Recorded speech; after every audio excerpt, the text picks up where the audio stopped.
Hello and welcome to the Augmentiv think tank. This is our very first podcast, and we are kindly joined by Anne Morris from UPYAP, Arthur Moore, who is an independent tutor, and Wesley Sanders from Athena Tuition. And we're going to have a discussion today around the changes that we've seen in the sort of tutoring industry over the last few years, everything from relationships with schools and parents to technology and the sort of eve of AI. So just to begin with and just to kick us off, I wanted to ask any of you, feel free to jump in on this question, what you've observed to be the sort of biggest changes in the tuition industry in the last couple of years. I'll jump in there, Carl. For me, it's all about, I think the biggest change I have noticed is acceptability.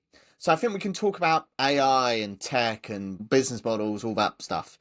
But I think what we're seeing is tutoring becoming more acceptable, and I'll use that word purposely, kind of in the education space. I think especially if we go back, even when I started teaching at schools or when I was in school, a tutor had a certain connotation to do with the background of the people getting tutoring. I think that's changing now, where we're seeing all students from all their different backgrounds having the opportunity to go and get tutoring, whether it's in school with exciting companies doing different things like Yippee App, or whether it's at home, or whether it's going to someone's little office at the bottom of their garden, or whether it's going to an industrial site and working with someone.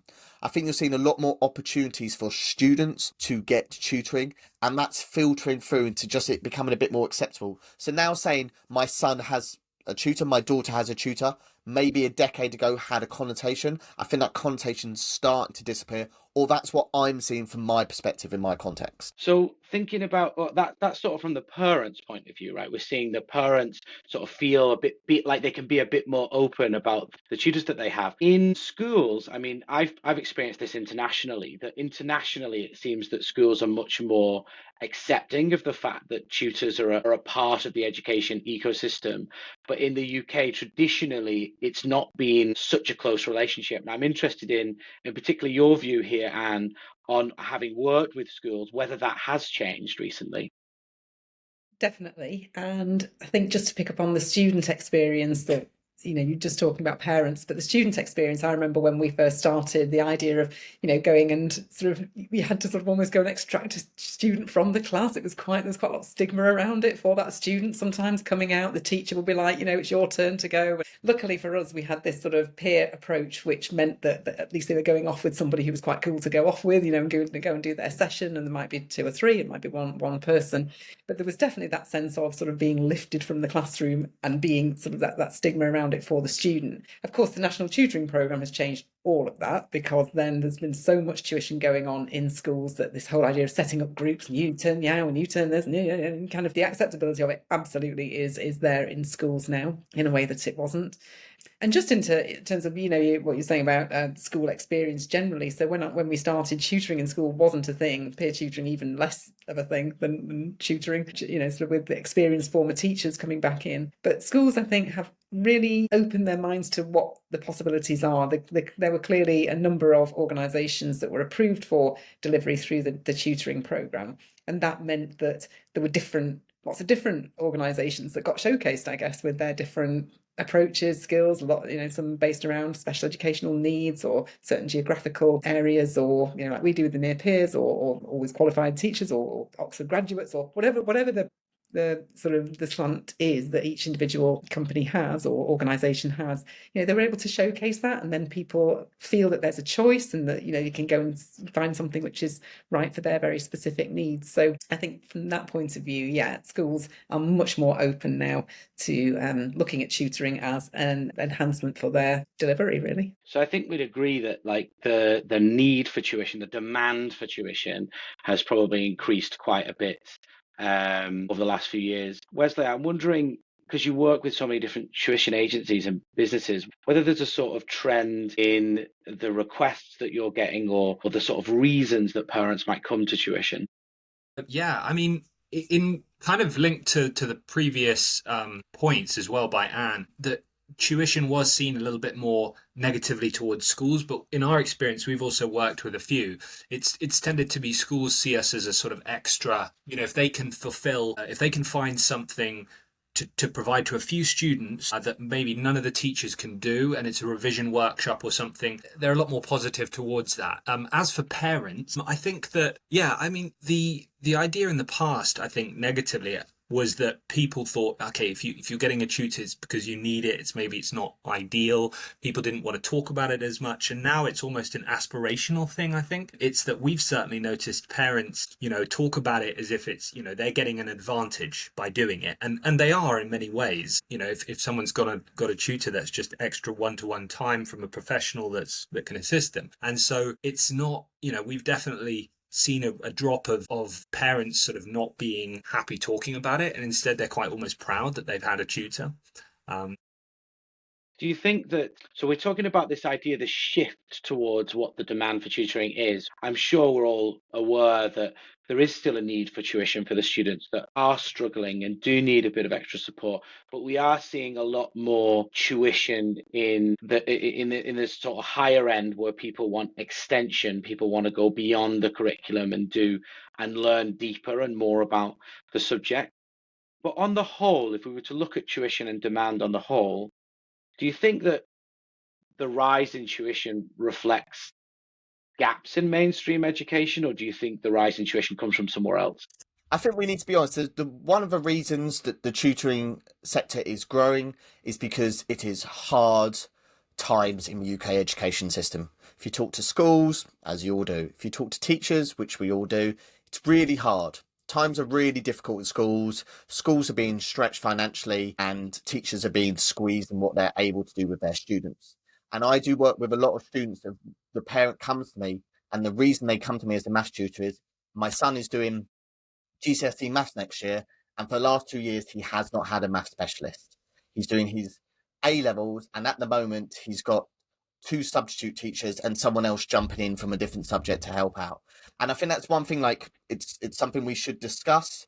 So part of the reason parents are coming to me as an independent tutor is they don't feel like their son, daughter is being stretched or challenged or supported in the current educational environment they're in. And that doesn't matter, like, that is true for kids who are at state schools, grammar schools, private schools, homeschooled. That's kind of true across the sector. So there's definitely a fact that tuition is growing at the moment. There is a reflection upon the UK education system there, I think. I totally agree with that. I think, that's what we get. We talk to schools all the time, and the workload and the diversity of need in schools just absolutely unbelievable. And dealing with that on the ground every day is really, really tricky for them. We come at it obviously from almost like the opposite 180 degree position, because we are usually working with the most disadvantaged. So we tend to work with pupil premium students, those who couldn't access tuition any other way. But equally, there's such huge issues there because the demand is huge, but the finance is what's missing. So the National Tutoring Programme has shown schools that tutoring is possible. All the research that was done during that time shows that it was popular, it worked, it had impact, parents liked it, teachers liked it, students liked it, everybody liked it.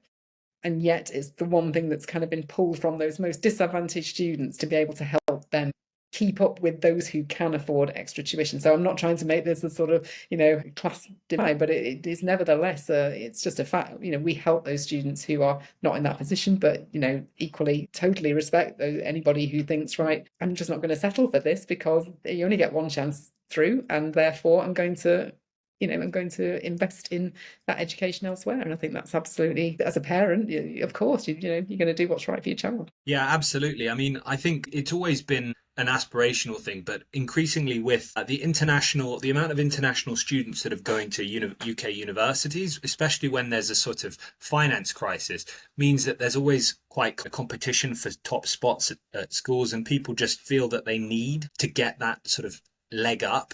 There's a famous phrase, the tutoring arms race, and it's always a bit overdone, but it does exist in that there is, for a certain number of sort of top schools, universities, the places for those positions are fought over quite tightly by parents, and tutoring is just a means that those people can try and improve their chances. And I think it always has been, but it's just a little bit more competitive now. Do you find, so you've got this sort of, the schools need to be supported. The schools are, and I think we all agree that teachers in schools do a heroic job, and it is really, really, really hard going. And I think it can often be on the surface of it, it can appear to be much simpler than it actually is. And I think anyone who's spent time doing, even if you weren't a classroom teacher, you've done one-to-one tuition, you know, the challenge that you would face if you were asked to do that in front of 30 students for 5 hours back to back in a day. So I think we all know that that's a major problem that perhaps has to be sorted at a government level, a higher level than most of us are operating at as independent tutors. Is there any way that you could think of that, say, that the independent tutor listening to this podcast could somehow support that change, or somehow support schools or students in their area? So an example of something I've done, Carl, as an independent tutor is I go to my son's primary school and I deliver workshops for parents, for teachers, for students on that. And so if you can do little things like that. I make resources that I share with my students, and then I have those as online courses, and a load of my online courses are completely free to students. So there is no fee for you to come and do my get ready for your GCSE exam course. You can just go and do that. So I think as an independent tutor, if that's something you want to do, that's something you feel you should be doing, there's loads of ways you can do that, from just walking down to your local primary, secondary school and saying, I've got a workshop, are you interested? Or making something online. But the other thing you can do, the students you are working with, you can teach them really well. And if you teach them really well, you'll be having an impact upon that student, not only in the subject you are working them with, but across the board. They'll take that confidence into other subjects. They'll take their the way you taught them to become an independent learner into other subjects. And that's going to have a positive impact upon their education career. That's then going to have a positive impact upon the school, because they might go then do an A-level subject they haven't hummed. So sometimes it just comes to being an independent tutor. It's be really good at what you do, and positive things will happen. The pebble, the ripple, the sea. Yeah, I did something not quite as extensive as that, Arthur, but when I was in the stay-at-home mum phase and I was very in touch with my local primary school, because that's where my kids were going all the time, a lot of parents would volunteer to read, but because I was a mathematician, I volunteered to help support maths, totally expecting to help support those who were really struggling. But actually the school sort of turned around and said, no, if you can teach maths to a higher level, go and work with our most gifted and talented. So I used to go in for an hour a week or a couple of hours a week and just support the year 5s and 6s, those really, really talented mathematicians who just needed an open-ended sort of task that they could get into and really enjoy and do things which they saw as being a reward for, all the time they have to kind of sit through. Because if young people get it, they have to spend a lot of time sitting around for people who don't understand it.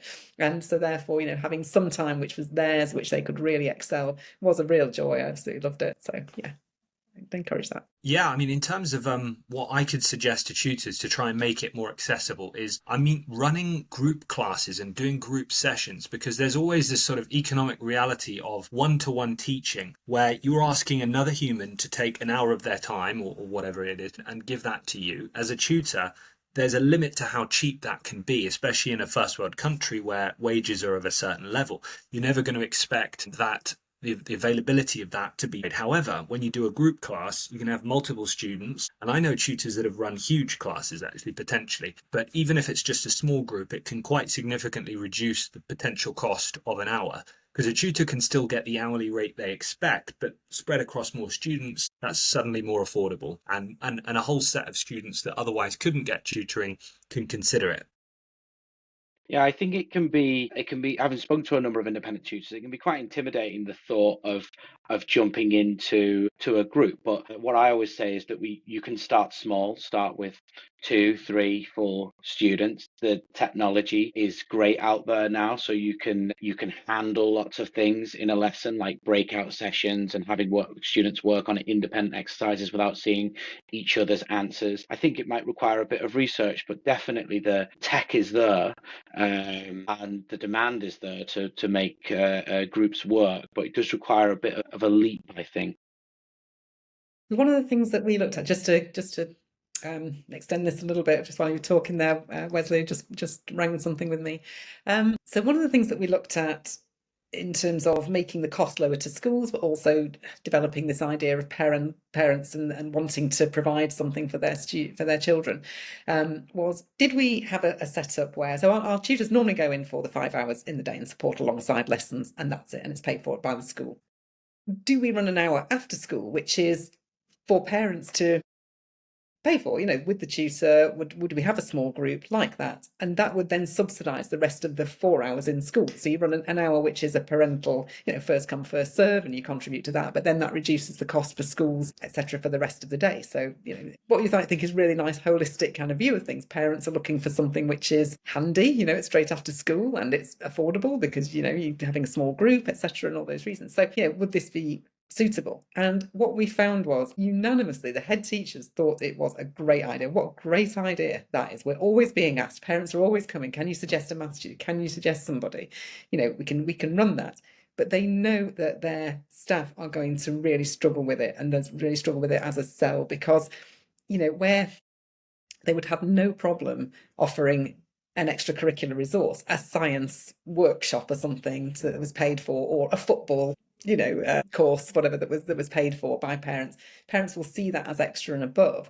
They expect the maths or English to be absolutely core, and there is no question that you could possibly charge parents for that, even though they are looking for something which is handy, on spot, approved by school, in line with what their teaching staff are delivering, that everything is right about it. But attitudes would need to hugely change in order for that payment to work, whereas it doesn't for other things. And I think that's a really, it's just hard when there's a barrier like that which stops something which every other way people would think, well, yeah, of course, let's try and do that.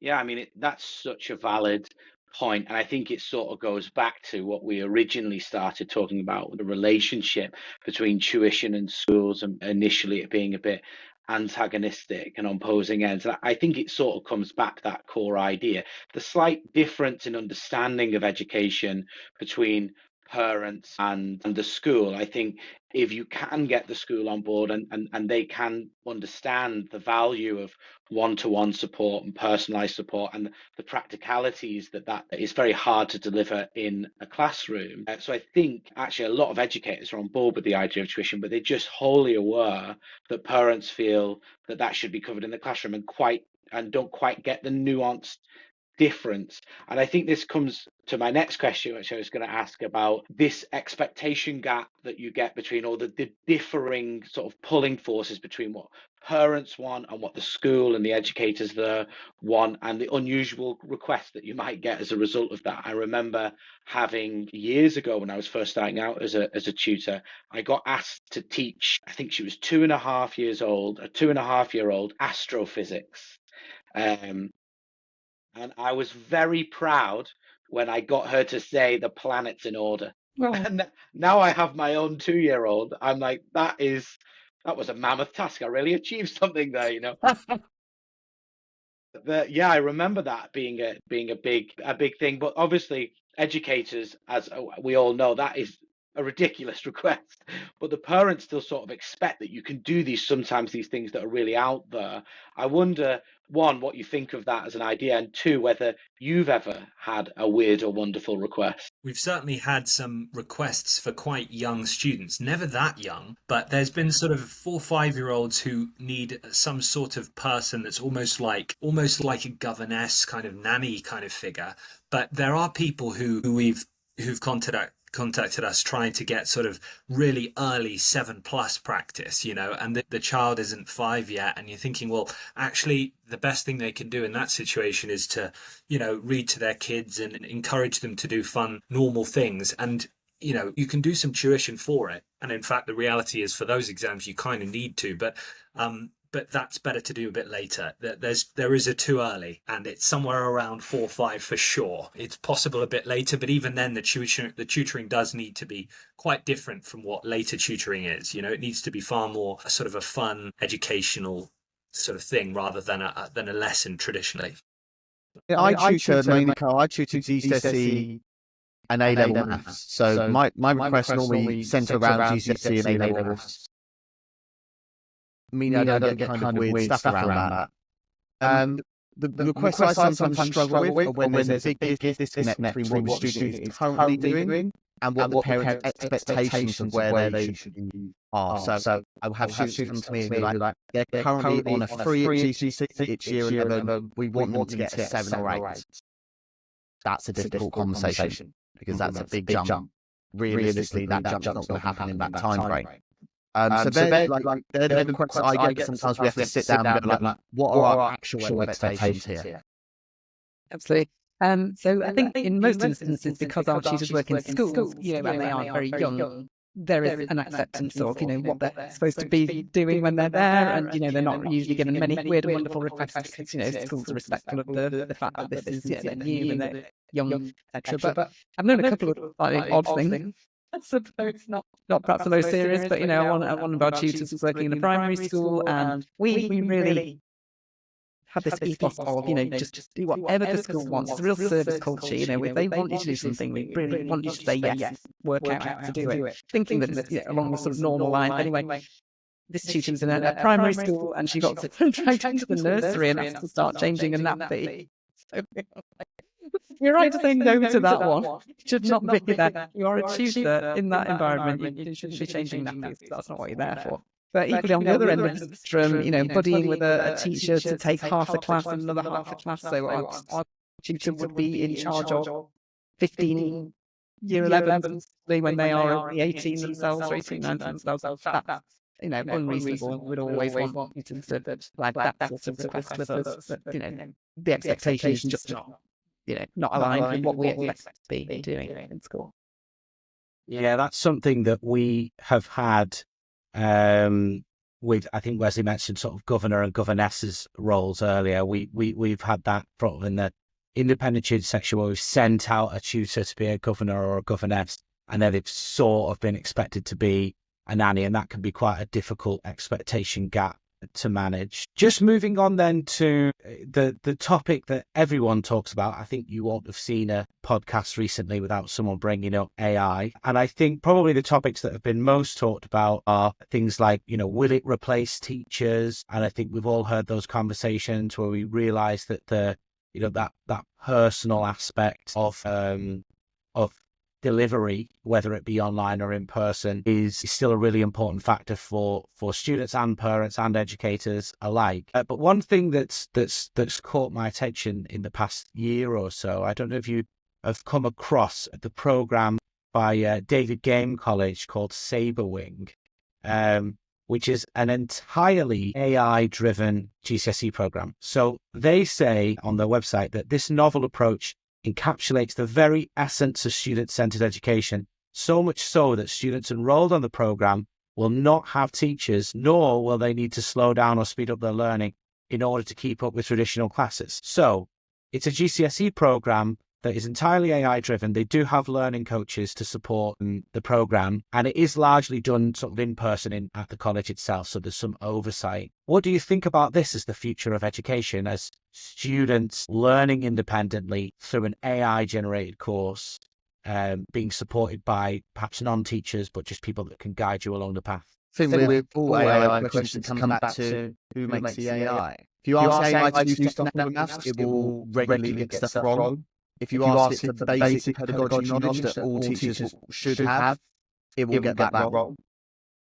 So that's something I would worry about with AI. Do I think it's probably going to happen? Probably. Do I think the role of kind of the teacher is going to change and adapt, and thus the role of the tutor? Probably. I think the interesting thing I get is these kind of learning coaches who don't have a background in education. That's the thing for me that I'm not quite seeing the alignment with, because I think it almost needs to be the other way around. If you're going to have an AI doing kind of the graft and kind of the actual teaching and stuff like that, you need that person in the background who really knows their stuff to make sure that they can pick up when something's going wrong or the misconceptions are growing, or why is that AI building in that misconception to it? Is it something going wrong in the background? So I think that's probably the way education is going, but how quickly will state education adapt to that as opposed to private education? Or are we just going to get a massive us and them? Who knows? See, I love the idea of it in one sense, because I like the idea of students taking ownership of their learning. That's one of our key part of our mission is, we want to help students take control of their own learning. They want to get excited about something, then there's got to be a way for them to go and find out about that and really develop their own path, really. So I like the idea of it, but I like even more the idea of like the flip side, complete opposite of it, which is more project-based learning, where you're working in a team and you're all kind of pulling together and doing something as a group, and you have that human factor which is driving things rather than everybody. When you think about the sort of course you've mentioned, I've no idea what it's like, so I'm only saying what it comes up in my mind. But like as a visual, you're all kind of on your own track, you're all in your own separate space, and you're not really, because you're doing everything so tailored to your way of learning, you're not really interacting with others quite so much on the face of it in terms of that part of it. So for me, it's the opposite. It's the kind of, the collaboration, the teamwork, the camaraderie of doing, fulfilling a project together, which is way more exciting and fun. Yeah, I mean, in terms of AI, with Athena, obviously, we provide tutors, we provide humans, essentially, that people who would like to tutor someone else. But I did actually have, sorry, there's a bit of an echo there. Yeah, okay, right. So we had a tutor Christmas party, and I asked some of our tutors just last night, actually, whether they'd used any. And actually, some of them said that they did use some to actually get to sort of generate some questions, some basic maths questions and things. And then they together would solve the questions. They would work through, and it's, I can imagine that sort of role where the tutor maybe isn't doing everything, and there is some AI doing some grunt work in sort of creating drafting some basic questions, that I could definitely see that's growing. But of course, people, when they hire a tutor, they're hiring that person, and they're looking, and most people would like to talk to a person. If you ever call a helpline or something, it's the human that you want to speak to. And I think that will remain. But will there be a growing role for a sort of a little bit more automation doing something? I agree with Arthur saying, I expect that it will happen, whether or not we think it should, it will slowly creep in. But I think there will always be that role for a sort of human overseeing and managing it and being a person that you speak to and relate to.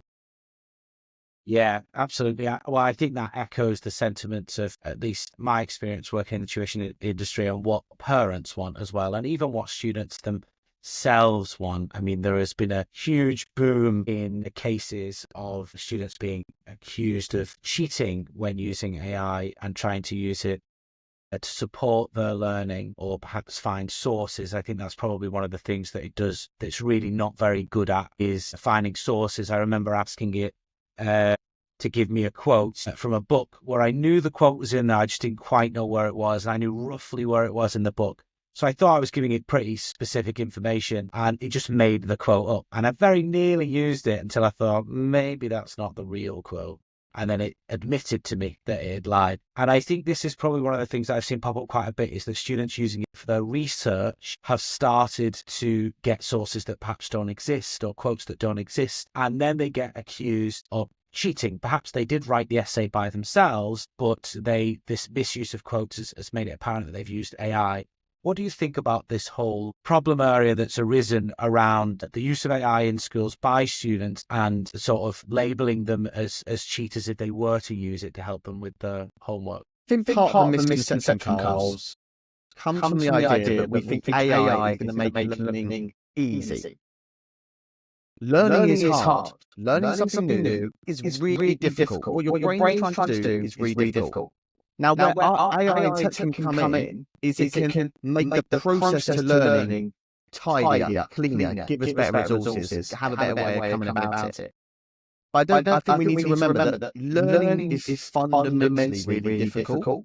As long as we keep that in mind, we'll understand that AI can help us get to a certain point. But it's not because I'm learning something, therefore makes it easy. And coming back to your point about should students be kind of reprimanded for using AI, I guess it's about how they're using their AI. Are they using it as source material? If not, if they are, why are we not teaching them how to research proper source material?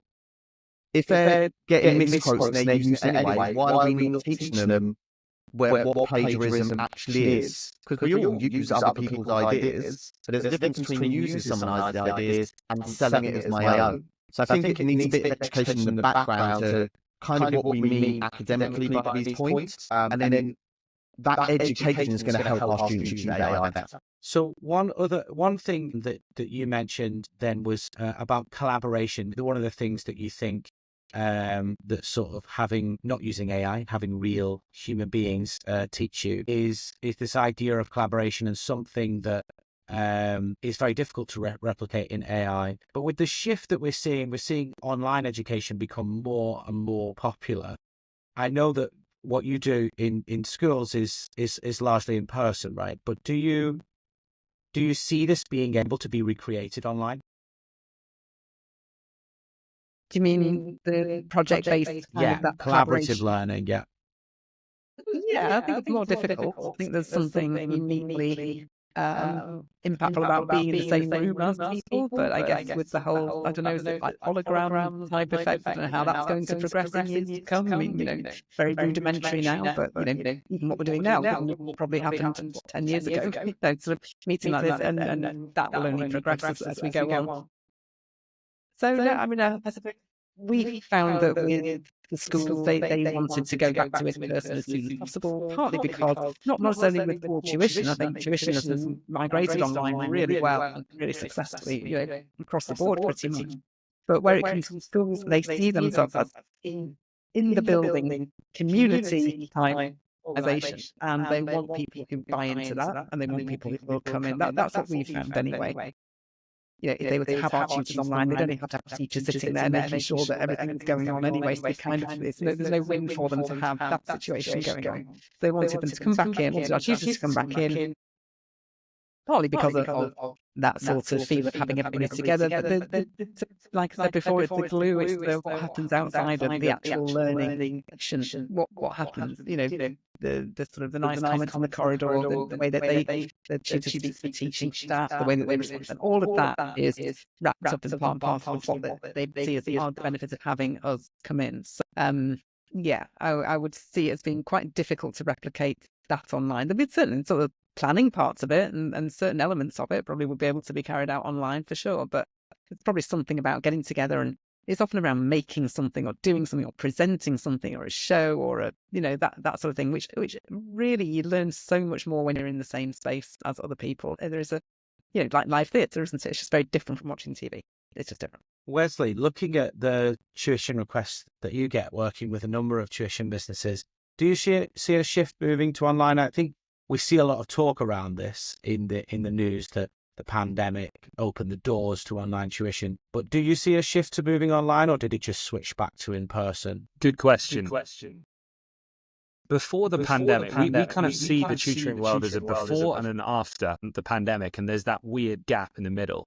But beforehand, we always used to have to explain to parents and it's sort of almost sell online tuition. But the pandemic kind of broke the back of that, yes, this works and it's actually fine in most cases. And of course, for a lot of people, it comes with easier scheduling, no travel involved. Everybody can organize something much faster. Nobody has to travel. So for a tutor, their financial decision, it's quite tempting to just do online tutoring because they don't have to get on their bike or their car or use the tube, and they don't have to travel and spend extra time doing that.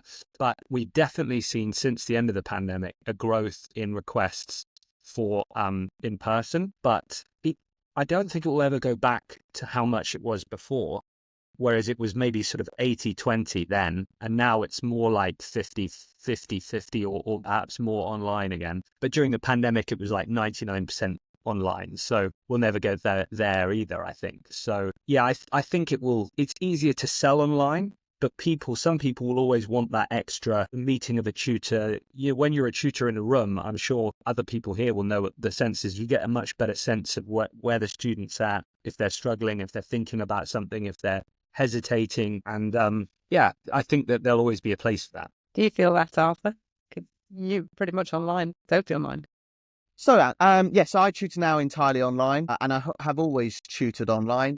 Whether you get a different perspective on that feel, I think it comes from your use of tech. So I do ask when I tutor online, I ask for cameras to be on, I ask for mics to be on. just so I can kind of gauge a bit more. And the more I get to know that student, I think when you initially work with a student, there's more visual body cues when you're working in person. We'll all know that as teachers, when you're in a classroom, looking out, don't get it, struggling. You can see that straight away. Sometimes online, it takes a little bit more getting to know your student to read their cues and kind of build that relationship trust-wise. But I find that kind of online tutoring aspect actually helps sometimes build a relationship with students who are maybe disengaged from school for whatever reason. And I'm not this person coming into their house and kind of that weird authoritative figure in the room. What's the dynamic here? I'm just Arthur who turns up on their screen once or twice a week and we do some maths. And that's worked with a lot of my students, especially students who maybe have school anxiety or other educational needs or on SEND. And that they want that online tutoring because I'm not a physical person in their space. It's kind of slightly removed and that takes away the anxiety of it. So I really like online tuition. I also agree with it as an independent for all the reasons Wesley said. It's a much better kind of, it helps me from a kind of a business perspective as well. Arthur, you mentioned something there that I get asked by tutors all the time. They talk about cameras on and making sure that you can see them. And I know tutors that have struggled to get the students to have the cameras on and perhaps have even worried that pressing too hard on it in a lesson might be not great for the relationship and perhaps even the business if they decide they don't like them because they're forcing them to put their camera on. But I think we would all agree that having cameras on in a tutorial lesson is the ideal. Do you have any tips or tricks to be able to get them to get that camera on? Why don't you want your camera on? Let's talk about why you are resistant to that idea.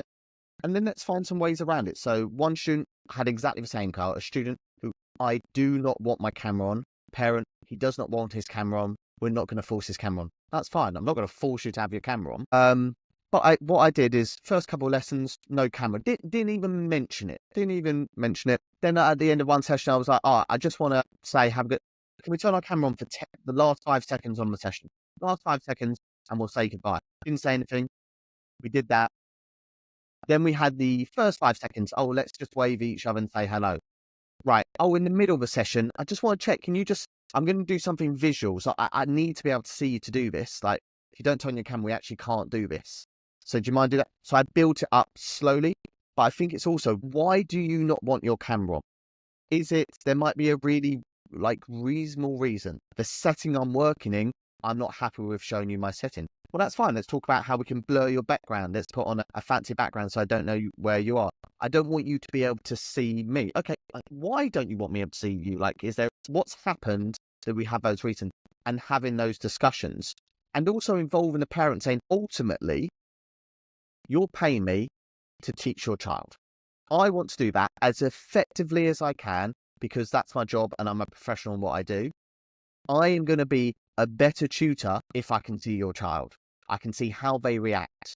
I can see their visual cues that we spoke about, pick up that. So this is why I want the camera on, and I want to know the reasons why you don't want your camera on, and then perhaps we can find some kind of middle ground. And sometimes it takes time, especially in group settings. I work in group settings where students don't want their cameras on, but give it a couple of weeks, everyone tends to have their cameras on because they realize the environment we are working in, the learning environment I've created with them is one that the cameras being on is not a thing because it's just part of the learning environment going on. So I think, Carl, you're so right. It's something that comes up all the time. Why?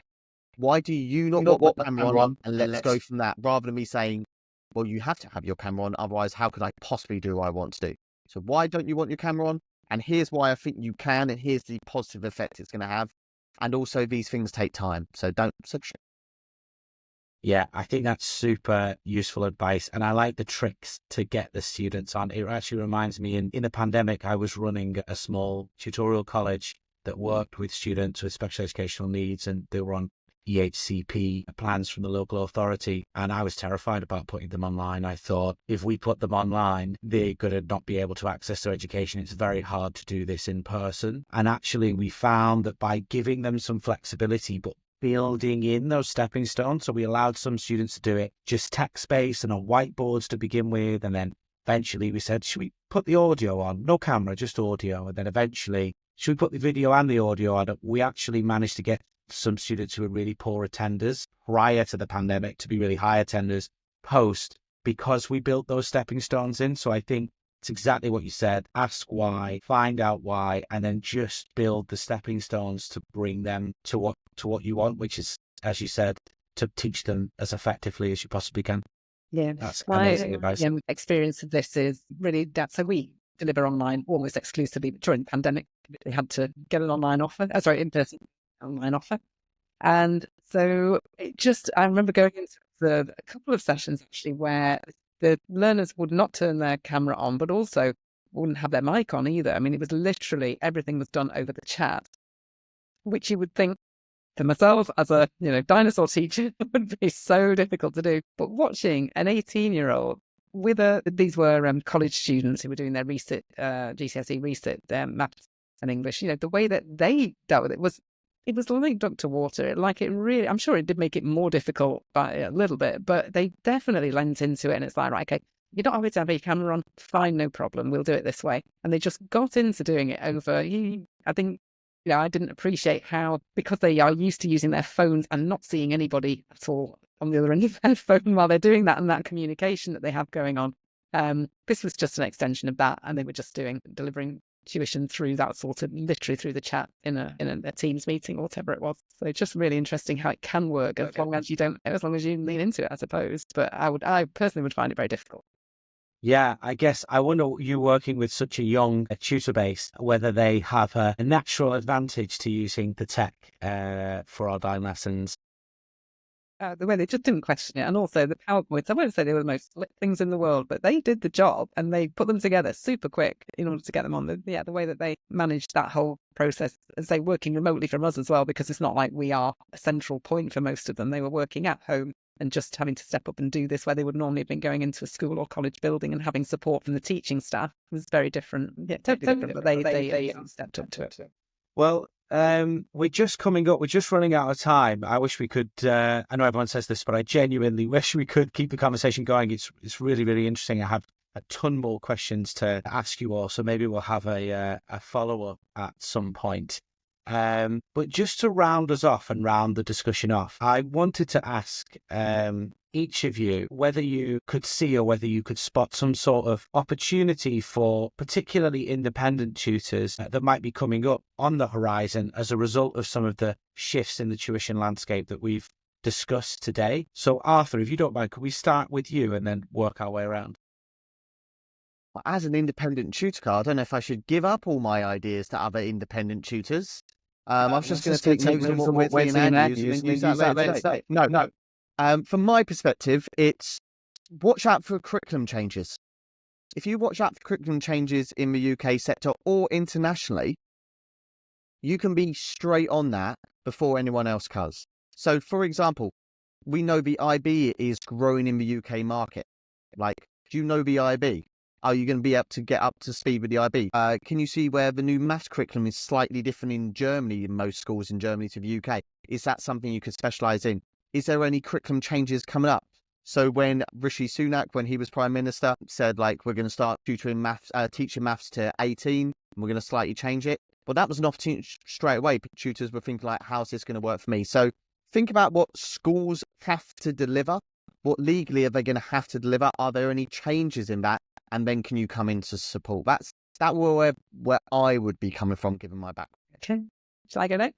I mean, I totally agree with that from a curriculum point of view. It's such a hot topic at the moment, so definitely to stay abreast of all of that. It won't come as any surprise that I'm going to talk about the whole child. I know Carl and Arthur are going to be really surprised at this. Education is changing. It is no longer a case, I'm sure it hasn't been for many, many years, of students just arriving in school, teachers just teaching and then going home. That is not the case by a million miles anymore. Schools have to put so much in around the whole child. And what we have learned from the pandemic is, that young people have real issues with attendance, mental health issues, all sorts of social issues, which, teachers find it really hard to stay abreast with. And similarly for tutors. I think if tutors can think about the whole child and any barriers that they might have to learning, which have nothing to do with their education or their academic ability, but those things which are, so the way I would describe it as, if you're a tutor and you're going to ask your student how their day has been, are you prepared to deal with their response if it's been, I had a panic attack, this happened in my relationship with my boyfriend, and blah, blah, blah, you know, whatever. You know, if those things start coming up, are you equipped to deal with that? And if anybody was interested, we have launched recently the feigned excitement there. Shock horror from Arthur. A new resource called Peer Scroller, which deploys our peers in a different way, delivering TikTok-style videos which talk about these subjects and basically signpost towards further resources and help and support if necessary. Students can just educate themselves on a myriad of different topics that all really come up at PSHE. I'll stop there. And it's brilliant. And it's absolutely brilliant. Thank you, If you Arthur. don't know Peer Scroller, go and Google Peer Scroller. It is awesome. Yeah, Great. seconded. Great. Well, I'll have to look at that. What I would say to tutors, independent tutors especially, but you know, companies as well, it applies for, is that there is an enormous amount of global opportunity that opens up because of the growth of the improvement of software and tools like, you know, like the call we're having now, or online tutoring, or platforms. It's become so much easier to tutor people around the world than it was certainly 5, but 100% and 15 years ago. You know, online tutoring was really patchy. You go back that far. And now it's very much available. And Athena, we've done a lot of work with students around the world, you know, in China especially, but also all over really, the Middle East. And there are a lot of people that want to learn to get into UK institutions, you know, the IGCSE and things like that, A-levels there. People are doing these in other countries as well. And if you are an independent tutor, you can be aware that there's a lot of opportunities through agencies and also independently to sort of reach these markets. And, you know, there's hundreds of millions of people in other countries that could also potentially, you know, be tutored. And so if you only restrict yourself to a small area around your house, you're probably missing out a bit. Well, thank you very much to all three of you, Wesley, Arthur, and Anne, for the interesting conversation and for those little pearls of wisdom at the end and advice for the independent tutors listening on what they can do to help them grow within the industry. I'm sure there's so much more to talk about, and we'll have you all on again at some point. But thank you very much for being part of our very first Augmentiv think tank. Thank you very much, Carl. Thank you, Wesley. Thank you, Anne. Thanks for Carl. organising. Thanks, everybody. Thank you.